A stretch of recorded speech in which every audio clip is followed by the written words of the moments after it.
guys, welcome back to my channel Diptasri Kogoi.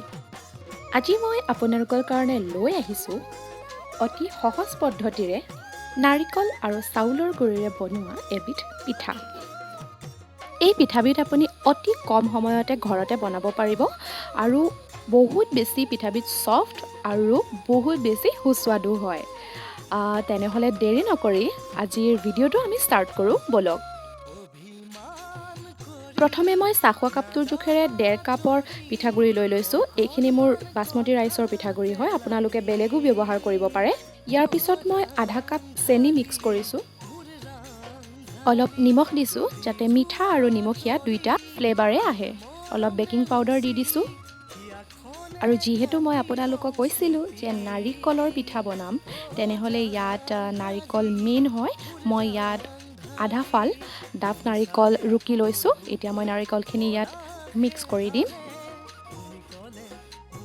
আৰু ইয়াতে মই কেইটামান বাদাম ভাজি বাকলিখিনি গুচাই লৈছো আৰু এনেদৰে মই বাদাম কেইটা দুফাল কৰি দিছো আৰু অলপমান tuti-fruti মই ইয়াত মিক্স কৰি দিছো। এইটো একেবাৰে অপচনেল হয়, আপোনালোকে বাদামো নিদিব পাৰে, বাদামৰ বদলি বেলেগো ব্যৱহাৰ কৰিব পাৰে। বাদামটো একেবাৰে অপচনেল হয়।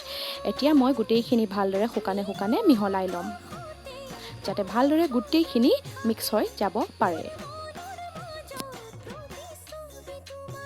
এতিয়া মোৰ এইখিনি মিক্স কৰি হৈ গ'ল। মই এতিয়া ইয়াত অলপ কৰি গাখীৰ দি গোটেইখিনি ভালদৰে মিহলি কৰি ল'ম যাতে বেটাৰটো অলপ পনীয়া হয়। তেতিয়ালৈকে আমি লাহে কৰি গাখীৰ মিক্স কৰি এনেদৰে লৰাই হেনাই থাকিম। আৰু এতিয়া ইয়াতে মই অকণমান শুকান গাখীৰ মিক্স কৰি দিছো আৰু এইখিনি ভালদৰে মিহলাই গোটেইখিনি হানাই ল'ম।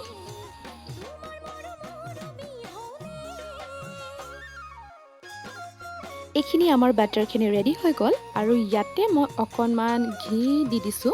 আপোনালোকে ঘিৰ বদলি ৰিফাইন অইলো দি দিব পাৰে।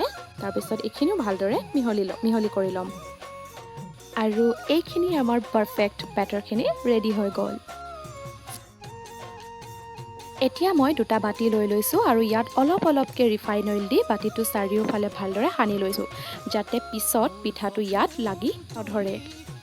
আৰু এতিয়া আমি মিশ্ৰণখিনি বাটিটোত আধা কৰি ভৰাম যাতে পিছত ভালদৰে পিঠাখিনি ফুলি আহে। এইকেইটা মোৰ ইয়াত হৈ গ'ল আৰু ইয়াতে মই এটা চচপেনত অলপ পানী গৰম কৰি লৈছো আৰু ইয়াত মই বাটিকেইটা বহাই দিছো। আৰু এতিয়া মই ইয়াৰ ঢাকনখন মাৰি দিম যাতে পানীৰ ভাপেৰে পিঠাখিনি ভালদৰে সিজিব পাৰে। তাৰপিছত ইয়াক আধা ঘণ্টাৰ কাৰণে এনেদৰে সিজিবলৈ দিম।